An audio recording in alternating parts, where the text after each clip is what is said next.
1963년 11월 7일 협조. 싹 트고 꽃 피고 열매 맺는 것 저절로 된다. 우리는 물 주고 가꾸는 것 협조 조금 한 것뿐이다. 하느님 하시는 일을 좀 도와드린 것뿐이다. 하느님을 알고 친한 정도는 되어야 한다. 맛을 들이게 되면 친하게 되고 하나가 된다. 하느님의 뜻을 받들어 드리는 것, 이것이 우리 할 일이다. 우리는 하느님께 전면적으로 협조해 드리기 위해, 성화하기 위해 이 생활을 시작한 것이다. 우리는 부모, 처자, 자유까지 끊어버리고 하느님을 협조하려는 자들이다. 그 외의 것은 하느님이 다 하신다. 영혼에 대해서뿐 아니라 육신에 대한 것까지 하느님 혼자 하셨다. 세상 사람들이 과학이 발달되었다 하나 하느님 창조해 놓으신 것, 본뜨는 것뿐이다. 그들은 창조는 못한다. 죄 있는데 벌이 없을 수 없고 죄 없는데 괴로움이 있을 수 없다. 이것이 철칙이다. 하느님 사랑하는 이가 잘 때도 풍성히 강복하신다. 협조는 성의이다.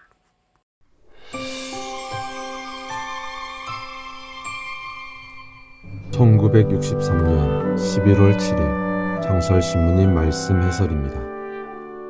이날 장설신부님께서는 이 협조를 말씀하십니다. 협조.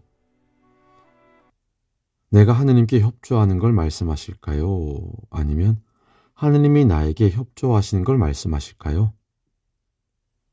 장설신부님께서 협조를 말씀하시는데 갑자기 생각이 들었습니다. 내가 하느님께 협조하는 걸 말씀하실까? 아니면 하느님이 나에게 협조하시는 걸 말씀하실까? 당연히 전자인데요. 왜 후자처럼 생각이 들까? 왜 나의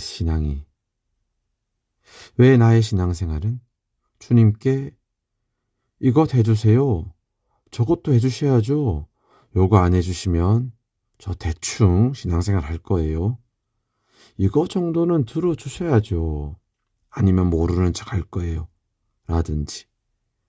그래서 이런 생각을 하고 있지요. 내가 내 삶을 다 살아갈 텐데 주님께서는 좀 보시다가 몇 가지만 조금씩 도와주시면 됩니다.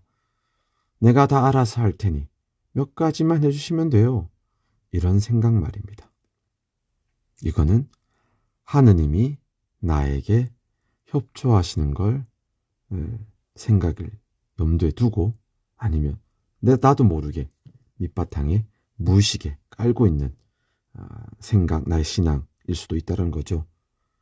그래서 자세히 보면 주님, 주인님 해놓고 어이 주인님 이거 하세요, 저거 하세요, 주인님 이거 하셔야 해요, 이거 안 하시면 안 돼요, 주인 보고 이거 해라 저거 해라 하고 있는 나 자신도 모르게 무의식 중에 주님께 나에게 협조하세요 라고 하는 신앙생활을 하는 것 같아서 장설신부님의 말씀 해설을 하기 전에 한번 저 자신을 돌아보고 반성해 했었습니다.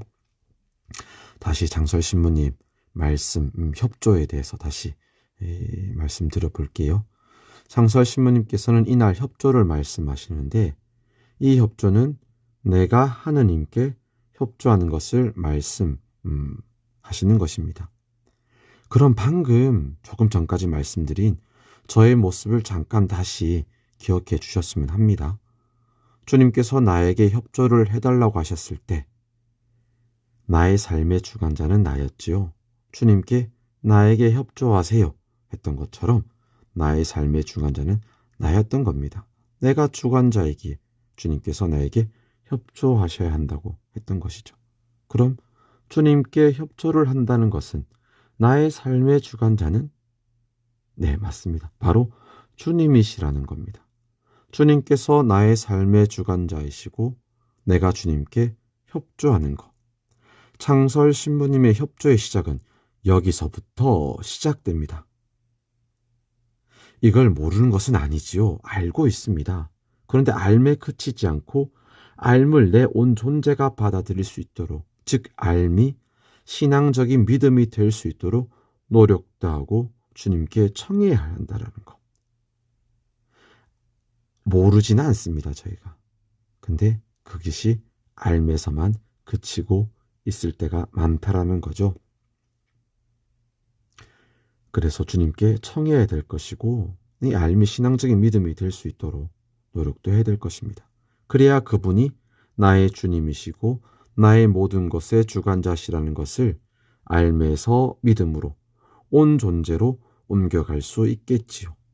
그럴 때 협조라는 것이 주님이 나에게 협조해 주시는 것이 아니라 내가 주님께 협조하는 것을 생각해보고 신앙생활을 해볼 수 있을 것입니다. 협조.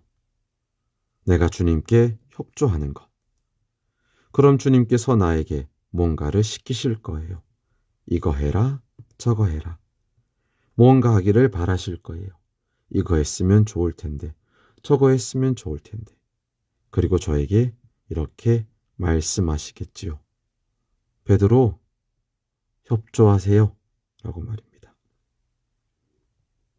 이렇게 주님께서 나의 삶의 주관자이심을 온 존재가 믿는다면 주님이 어떠한 분이신지 안다고 말할 수 있겠지요. 그래서 창설 신부님께서는요, 이렇게 말씀하십니다. 주님을 알고 친한 정도는 되어야 한다. 맞들이게 되면 친하게 되고 하나가 된다. 협조해야 한다고 신앙적으로 받아들인다면, 그래서 나의 삶의 주관자가 주님이시라고 믿는 정도까지 간다면 이런 말을 할 수 있다는 것이죠. 나 주님 좀 알아. 이 정도는 되어야 협조를 말할 수 있는 것 같습니다. 그럼 그렇게 안다고 말할 수 있다면 친해져 있겠지요. 친해져 있으면 주님을 맛봤을 것입니다. 맛봤으면 하나가 될 수밖에 없을 거예요. 이 모든 단계, 과정, 여정을 창설 신부님께서는 협조라는 신앙 행위를 통해 한 번에 우리의 신앙을 주님께로 쭉 당겨주시고 계신 것입니다. 하느님의 뜻을 받들어 드리는 것, 이것이 우리의 할 일이다. 그 외의 것은 하느님이 다 하신다. 협조만 하면 나머진 걱정하지 말라라고 하십니다. 확신한 믿음에서 나오는 것이죠. 그래서 이날 말씀 첫머리에 이런 말씀을 하십니다. 싹 트고 꽃 피고 열매 맺는 것, 저절로 된다. 우리는 물 주고 가꾸는 것, 즉 협조하는 것, 조금 한 것뿐이다. 하느님 하시는 일 좀 도와드린 것뿐이다. 그 외의 것은 하느님이 다 하신다. 우리 삶의 주관자는 주님이시라는 것을 잊지 말아야 할 것입니다. 나의 영혼 구원을 위해 당신 곁에 두시기 위해 계획하시고 계시는 모든 것들에 우리는 협조만 하면 됩니다. 협조. 마지막에 창설 신부님께서는 협조를 이 단어로 바꿔 말씀하십니다. 협조는 성이다. 성이 정성스럽고 진실하고 참된 뜻이며 생각이다. 주님께 협조합시다.